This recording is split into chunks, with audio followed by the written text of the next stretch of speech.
আসসালামু আলাইকুম। আজকের বাজার বিশ্লেষণ ইউটিউব চ্যানেলের পক্ষ থেকে আমি জহিরাজ আপনাদের সাথে আরও একটি নতুন ভিডিও নিয়ে হাজির হলাম। আশা করছি সবাই অনেক ভালো আছেন। আজকের ভিডিওটিতে একটা ইনফরমেশন তুলে ধরব। অনেকেই জানেন, আর যারা জানেন না তারা এখন জেনে যাবেন। সেটা হচ্ছে পুঁজিবাজারের লেনদেনের নতুন সময় নির্ধারণ হয়েছে। এতদিন আমরা যারা দেখতাম যে 10টা থেকে 2:30 পর্যন্ত লেনদেন হতো এবং লাস্টের 10 মিনিট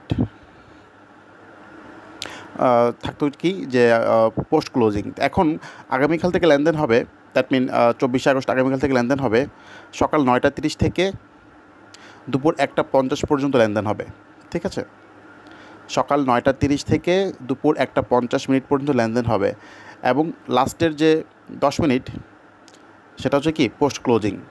এতদিন 2:30 পর যে সময়টা থাকতো সেটা ছিল পোস্ট ক্লোজিং, 2:30 পরে ছিল, এখন হবে 1:50 থেকে 2টা পর্যন্ত এই 10 মিনিট। ঠিক আছে, সো অনেকে ঘুম থেকে আগে আগে উঠতে পারেন না, 10টার ঠিক আগ মুহূর্তে ওঠেন। কালকে থেকে 9:30 আগে আগে উঠে যাবেন লেনদেন দেখার জন্য। এ হচ্ছে আসলে একটা ইনফরমেশন। সো কালকে থেকে ইনশাল্লাহ শুরু হবে এটা। সবাই অনেক বেশি ভালো থাকবেন। আল্লাহ হাফেজ। আসসালামু আলাইকুম।